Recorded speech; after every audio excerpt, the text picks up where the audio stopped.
गणतंत्र दिवस की तैयारी शुरू हो चुकी है और कर्तव्य पथ पर है इस समय T-90 भीष्म टैंक और उसके साथ माइन स्वीपर है, जिसके जरिए अगर आगे माइन लगी है तो उसको निकाला जा सकता है।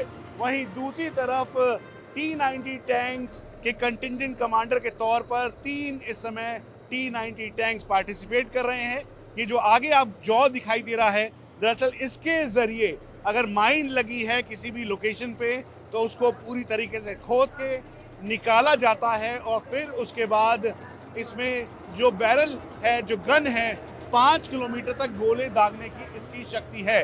अब इसके बाद देश में निर्मित नाग मिसाइल, जिसे नामिका भी कहते हैं, वो अब कर्तव्य पथ का में ठीक सामने दिखाई दे रहा है और ये वो मौका है जब कर्तव्य पथ पर एक साथ देश की आत्मनिर्भरता दिखाई देगी, एक साथ देश के प्रतीकात्मक तौर पर जो भारतीय सेना, वायुसेना, नौसेना की ताकत है वो सब दिखाई देगी। और ये है नाग मिसाइल से लैस, जो कि BMP के ऊपर लगाया गया है और इसे नाग मिसाइल सिस्टम कहा जाता है। हम आपको ये भी बता दें कि ये BMP है जिसके अंदर एक साथ करीबन 10 की संख्या में जवान आसानी से आ सकते हैं और मैकेनाइज्ड फॉर्मेशन के लिए ये बहुत ज़रूरी है, क्योंकि आने वाला समय जो मैकेनाइज्ड फॉर्मेशन का है, जिसे future regiment in today's army कहते हैं, इसीलिए हम आपको ये भी बता दें कि ये ठीक सामने बख्तरबंद गाड़ियां हैं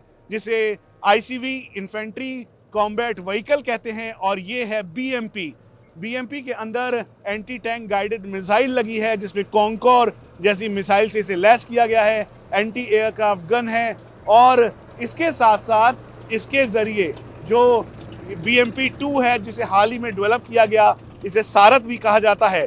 और ये ठीक पीछे का हिस्सा जहां देख रहे हैं, अगर कहीं पे भी एम्फीबियस यानी पानी से भरा हुआ इलाका है तो वहां पे भी 5 मीटर तक ये आसानी से फ्लोट कर सकती है।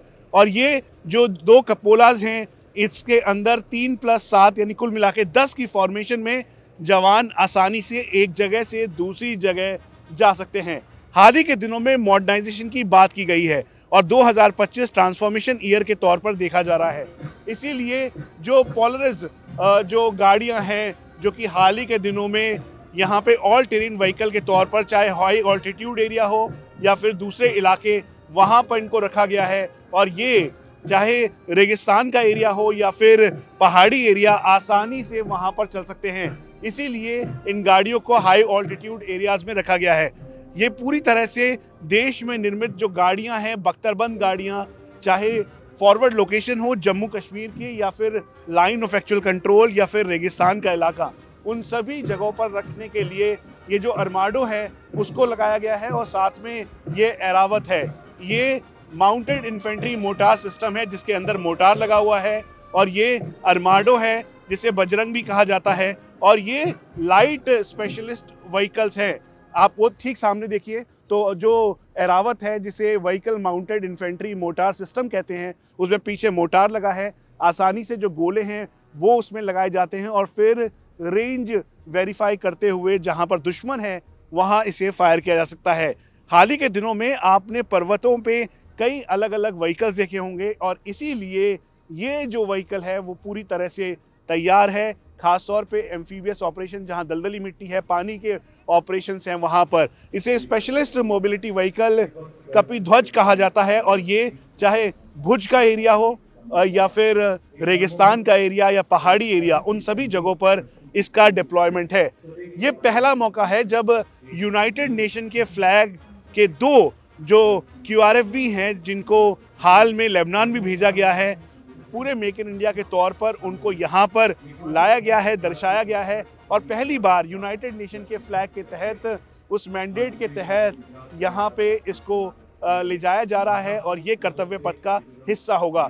ये यूनाइटेड नेशन के वो फ्लैग के वो व्हीकल्स हैं जो कि इस बार 26 जनवरी का हिस्सा बनने जा रहे हैं। इसको क्विक रिएक्शन फोर्स व्हीकल कहते हैं और इसकी कमान जो लेडी ऑफिसर है वो संभाल रही है। इसका नाम त्रिपुरांतक रखा गया है और जिसका इंतजार है, यानी ब्रह्मोस मिसाइल सिस्टम। हम आपको ये भी बता दें, हाल ही के दिनों में अलग अलग एरियाज में इसकी टेस्टिंग की गई है। हाई ऑल्टीट्यूड से लेकर अलग एरियाज में इनका डिप्लॉयमेंट है और ब्रह्मोस का एक्सटेंडेड रेंज अब 300 से भी ज़्यादा है और इसीलिए भारतीय सेना की आर्टिलरी बेड़े का ये सबसे बड़ा दमखम दिखाने वाला ब्रह्मोस है, जिसका मोटो है सर्वत्र इज्जत व इकबाल। और इसी को कायम करते हुए ये ब्रह्मोस मोबाइल ऑटोनॉमस लॉन्चर है। ठीक सामने ये ब्रह्मोस दिखाई दे रहा है और इसके ज़रिए जो अलग अलग चुनौतियां हैं उससे निपटने की पूरी तरीके से तैयारी है। और हम आपको बता दें कि इसीलिए ब्रह्मोस का जो एक्सटेंडेड रेंज है वो भी अब भारतीय सेना में शामिल किया गया है। उसके अलावा भारतीय वायुसेना, नौसेना इसका इस्तेमाल कर रहे हैं। और हमारे सामने है मेक इन इंडिया का सबसे बड़ा प्रतीकात्मक Pinaka missile system. Pinaka multi rocket barrel launcher के साथ जो पिनाका रॉकेट्स हैं, दरअसल इनको आर्मेनिया में भी भेजा गया है और इसे और भी कंट्रीज़ लेने के लिए इच्छुक है। इसीलिए ये ठीक सामने एक तरफ जहां पिनाका है तो वहीं दूसरी तरफ BM-21 ग्रैड है। इसकी रेंज पिनाका की जो है करीबन 35 किलोमीटर से एक्सटेंडेड रेंज 75 किलोमीटर तक है। इसे और गाइडेड मिसाइल के तौर पर तैयार किया जा रहा है। BM-21 ग्रैड जिसने अपना लोहा कारगिल युद्ध में भी मनवाया था वो यहाँ पर दिखाई दे रहा है और दरअसल इसके ज़रिए सबका नाम रखा गया है। इसका नाम अग्निबाण रखा गया है और अग्निबाण मल्टी बैरल रॉकेट लॉन्चर जिसे BM-21 कहते हैं। तो वहीं दूसरी तरफ ये पिनाका जो सिस्टम है वो दिखाई दे रहा है। हम आपको ये भी बता दें ये भारतीय सेना की वो तैयारी है जिसके ज़रिए किसी भी चुनौती का सामना करने के लिए इस समय सेना तत्पर और तैयार है। और कर्तव्य पथ एक बार फिर से आत्मनिर्भरता का प्रतीक और देश को और आगे बढ़ाने वाले जो बाकी उपकरण हैं उसकी गवाही देगा और इसीलिए पूरी तैयारी की जा रही है। ये सर्वत्र जो ब्रिजिंग सिस्टम है जिसको आसानी से किसी भी जगह, जो ये शॉर्ट स्पैन ब्रिज सिस्टम है, 10 मीटर का ये जो ब्रिज है, इसे लॉन्च करने के साथ साथ एक जगह लगाया जा सकता है और इसके ऊपर से टैंक हो या फिर गन्स हो वो भी आसानी से जा सकती है। कर्तव्य पथ पर 26 जनवरी में जाट रेजिमेंट का दस्ता अगुवाई करते हुए आगे चलेगा और उसकी कमान संभालेंगे कैप्टन अजय। कितनी तैयारी है 26 जनवरी के लिए, अभी तक आप टीवी पे देखते होंगे, लेकिन ये वो मौका है जब पूरा देश आपको देखेगा। जैसा कि आप देखते हैं हम बचपन से टीवी पर 26 जनवरी की परेड देखते हैं, तो हर कोई जवान, ऑफिसर, जेसीओ सभी का एक सपना होता है कि मैं भी उस पथ पर चलूं। ये सपना मेरा, मेरे जवानों का, सबका साकार हुआ। इसके लिए हम लगभग अक्टूबर एंड से प्रैक्टिस करना स्टार्ट किया था। अभी आप दिल्ली में देख रहे हैं कितनी सर्दी है। हम डेली यहाँ पे लगभग 3:30 से 4 बजे सुबह आ जाते हैं। उसके बाद वहाँ परेड होती है, जैसा आपने देखा सुबह सुबह वहाँ परेड होती है। उसके बाद कंटिन्यू यहाँ पे राउंड्स किए जाते हैं क्योंकि फाइनल डे जो हमें चलना है वो ऑलमोस्ट यहाँ से 8 से 10 किलोमीटर चलना है। उसके लिए एक स्टेमिना बिल्टअप करना और देश के सामने एक अच्छी परेड दिखाना, जिसके लिए मेहनत बहुत ज़रूरी होती है और हम बहुत अच्छी प्रैक्टिस करनी पड़ती है। इसके लिए हम कंटिन्यूस प्रैक्टिस कर रहे हैं और 23 जनवरी तक प्रैक्टिस यहाँ पे करेंगे और 26 जनवरी को फाइनल शो होगा।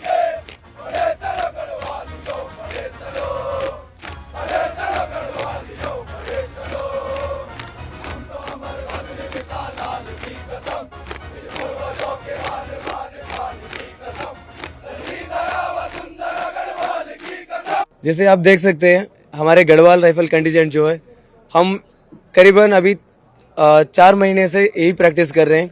4 महीने में हमने इतना शाइनिंग दिखाया जो हमारा गढ़वाल का स्पेशल है, जो कि हम डिगिंग और जो हैंड स्विंग करते हैं। एंड हमारा यहाँ पे देख सकते हो द बेस्ट डायगनल वगैरह आ जाता है। एंड हम पिछले 4 महीने से इन्हीं इंस्ट्रक्टरों के साथ कर रहे हैं। ये जो पीछे देख रहे हैं आप इंस्ट्रक्टर, इनमें से 6 इंस्ट्रक्टर ऐसे हैं जो आई ग्रेडिंग लेके आए अपने ड्रिल कोर्स में। एंड ये बेस्ट इंस्ट्रक्टर हम मेरे पास हैं। एंड जो जेसीओज हैं एंड जेसीओ ड्रिल इंस्ट्रक्टर है, ये IMA, NDA, OT सारे प्री एकेडमी में इंस्ट्रक्टर रह के आए हैं। तो आप देख सकते हैं जैसे कि हमारा best marching and best digging आता है। क्योंकि आप खुद महाराष्ट्र से हैं और गढ़वाल की पलटन के कंटिजेंट कमांडर हैं, जो परिवार के लोग हैं कितना खुश होंगे, कितनी उम्मीदें हैं उनको जब आप कर्तव्य पथ पर होंगे? मैं वैसे बेलगाम कर्नाटका से हूँ। तो मेरे घर में जैसे मैंने पहले 2020 में NCC RDC किया था। यही रिपब्लिक डे परेड में मैं कंटीजेंट के अंदर चल रहा था। कर्नाटक एंड गोवा कार्गोज हमारा जो डायरेक्टरेट है वहाँ से। अभी मैं जैसे हमारा बुल्लाज को भी बोलते हैं, बुल्लाज जो हमारा प्योर रेजिमेंट जो है वहाँ के 7 डिस्ट्रिक्ट उत्तराखंड के वहीं से आते हैं, तो उनके घर में इतनी खुशियाँ हैं अभी कि खुद यहाँ पे आ भी रहे हैं 26 और 23 परेड विटनेस करने के लिए। वो इतना इंतुजियास्टिक है अंदर से भी, उनका जोश ही सब कुछ बता देते हैं यहाँ पे। क्या नाम है आपका और जो कंटिजेंट कमांडर हैं आप, कितने ट्रूप्स हैं जो कि मार्च करेंगे और कितनी तैयारी की है? मेरा नाम कैप्टन अमन कुमार सिंह है। मैं 15 मार रेजिमेंट का हूँ और हमारी कंटिजेंट की जो नफरी है वो 144 अदर रैंक्स की है और साथ में 2 जीसीओ और 1 ऑफिसर। कितनी तैयारी की है, क्योंकि आपकी पलटन में सभी लोग एक साथ कदम ताल करते होंगे, तो बैक होम भी बहुत खुशी होगी इस बात? जी बिल्कुल, हमने इसके लिए तकरीबन 3 से 4 महीने तैयारी करी थी अपने सेंटर में। उसके बाद फिर हमने यहाँ पर दिल्ली में आकर भी काफ़ी रिहर्सल्स किए। कितने ट्रूप्स हैं, कितनी तैयारी है? एक वॉर ऑनर है आपकी जैकरिफ रेजिमेंट का, उसे बताते हुए कैसे आप इसको बताएंगे जब 39 कदम के लिए पूरी तैयारी कर रहे हैं? हमारी रेजिमेंट का ये बहुत ही प्राउड मोमेंट रहेगा। इवन फॉर माई जेसीओज और जवान्स, सबके लिए बहुत ही ये प्राउड मोमेंट है दैट हमें इस मौके पर अपनी रेजिमेंट को रिप्रेजेंट करने का मौका मिल रहा है। इंडियन आर्मी का हर जवान, हर जेसीओ और हर ऑफिसर यह आशा करता है कि एक बार उसे अपने सर्विस काल में राजपथ पर मार्च करने का मौका मिले और अपने सुप्रीम कमांडर को सल्यूट करने का मौका मिले। इस साल हमें ये मौका मिला है और हम इस बार पूरी तैयारी के साथ आए हैं। हम पिछले 6 महीने से इस दिन की तैयारी कर रहे हैं और Jammu and Kashmir rifles regiment इस बार बहुत अच्छा करने के लिए कर्तव्य पथ पे पूरी तरह से तैयार। वो घर वालों के लिए तो बहुत ही ये गर्व की बात होगी। मेरे परिवार में से most of the family members forces का ही हिस्सा हैं, चाहे वो फौज है, चाहे वो पुलिस है, चाहे वो सीआरपीएफ है, तो उनके लिए बहुत ही गर्व की बात है। और स्पेसिफिकली मेरे पेरेंट्स के लिए जो यहाँ पर रहेंगे उस दिन इस परेड को और मुझे यहाँ पे मार्च करते हुए, जो गर्व की बात है और जो प्राइड होगा उनके लिए मेरी तरफ और मेरी रेजिमेंट की तरफ, वो शब्दों में जाहिर नहीं किया जा सकता। हमसे बात करने के लिए बहुत बहुत शुक्रिया, थैंक यू। कैप्टन रितिका, कितनी तैयारी की है 26 जनवरी के लिए और कर्तव्य पथ पर सभी आप लोग होंगे, कंटिजेंट कितना बड़ा है? और खासतौर पे क्योंकि हर कोई टीवी पे देख रहा होगा, आप खुद इसकी कंटिजेंट कमांडर हैं, लोग इंस्पायर भी होंगे, बच्चे जो हम लोग अपने सेंटर्स में जुलाई में चले गए थे। जुलाई से हम दिसंबर तक सेंटर में थे अपने जबलपुर में। जबलपुर में रहते रहते हमारी तैयारी पूरी हो गई थी। हमने मूवमेंट्स प्रैक्टिस करी हैं, हमने वर्ड ऑफ कमांड्स प्रैक्टिस करी हैं, रिहर्सल्स करी हैं, लॉन्ग मार्चेस करी हैं, शॉर्ट मार्चेस करी हैं। इन शॉर्ट मैं यही कहूँगी, दिल्ली आने से पहले हम लोग पूरी तरीके से कंपटीशन के लिए तैयार होके आए थे और हम आज यहाँ पूरे जोश में खड़े हैं और हर किसी को फुल टक्कर देने के मूड से हैं इस बार। अब कर्तव्य पथ पर होंगी ट्रूप्स, कितना कॉन्फ़िगरेशन है इसका और बैक होम कितनी खुशी है इस बात को लेकर? हम कंटिजेंट की स्ट्रेंथ 144 है जो मार्च करेगी, साथ ही 2 जेसीओ और 1 ऑफिसर मार्च करेगा रिपब्लिक डे परेड पे। इससे पहले हम वेस्टर्न कमांड इन्वेस्टिचर सेरेमनी भी मार्च कर चुके हैं जिसमें हमारी स्ट्रेंथ 146 थी, सेम 2 ऑफिसर्स एंड 2 जेसीओज एंड 1 ऑफिसर। और घर पे तो मैं बता नहीं सकती कितनी खुशी है। Both my parents live in Delhi only and they are very excited to see me march on the कर्तव्य पथ। कैप्टन भरत, कितनी तैयारी की है आपने कर्तव्य पथ के लिए और कितना बड़ा मौका है द गार्ड्स के लिए? फर्स्ट ऑलवेज फर्स्ट, तो आप इस बार पूरी तैयारी है कि मार्च ऐसा करेंगे फर्स्ट है? कोई शक की बात नहीं है इसमें। Undoubtedly we are going to win the competition, not just because we have been, मतलब it's not kind of over confidence, just because we have been practicing from last 4-5 months. The boys, everyone has given their blood and sweat for it. Days and nights they have spent in मतलब practicing for the competition. So हमारे लिए मतलब एक बहुत ही गर्व का मौका है और एक हमारे लिए चुनौती है कि हम अपने रेजिमेंट को इस बार भी दोबारा से फर्स्ट पोजीशन और स्थान पर लेके जाएं।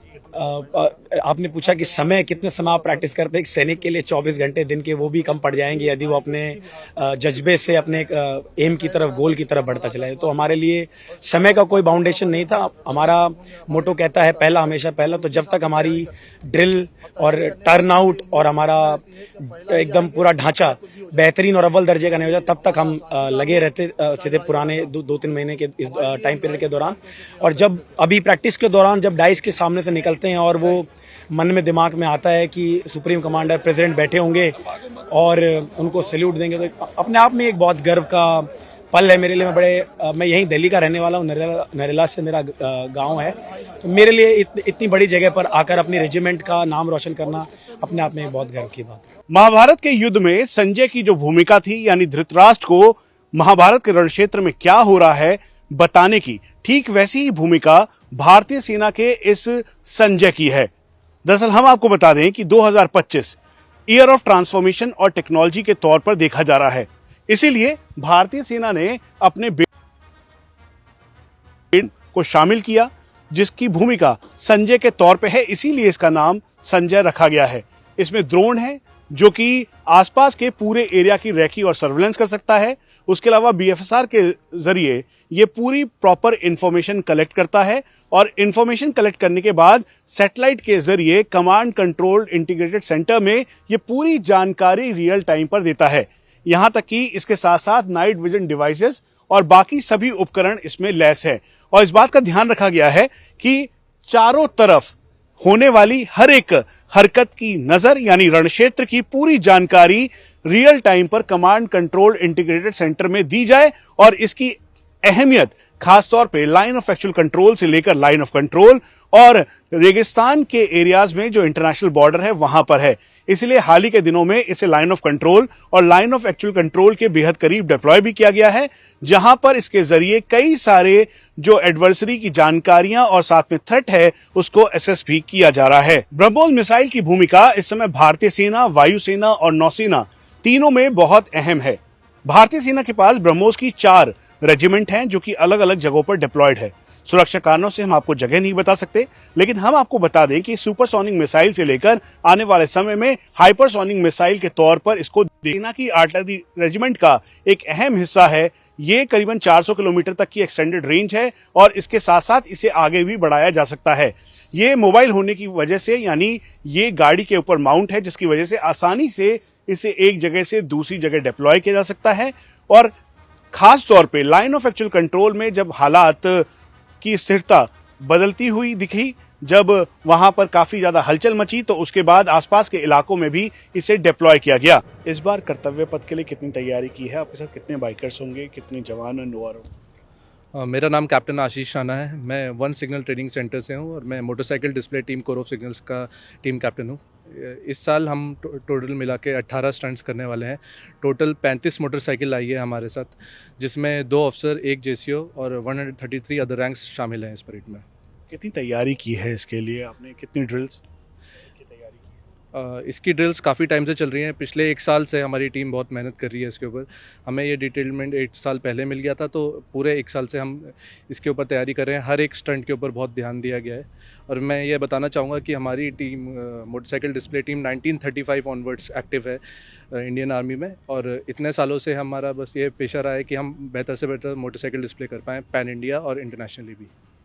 आपका क्या नाम है और कितना गौरव की बात है, क्योंकि आप ऑफिसर हैं, साथ में बैक होम बहुत सारे लोग इंस्पायर हो रहे होंगे, बहुत सारी लड़कियां आपको देख के इंस्पायर होंगी कि वो भारतीय सेना ज्वाइन करें। Hello, my name is captain Dimple Singh Bhati और डेफिनेटली इट इज़ अ गर्व का मोमेंट है हम सभी के लिए कि I am the first second in command of the Daredevils chief of the core of signals, जो कि हम लोगों ने बहुत मेहनत के साथ में मेरे को इस टीम में लेके आया गया था।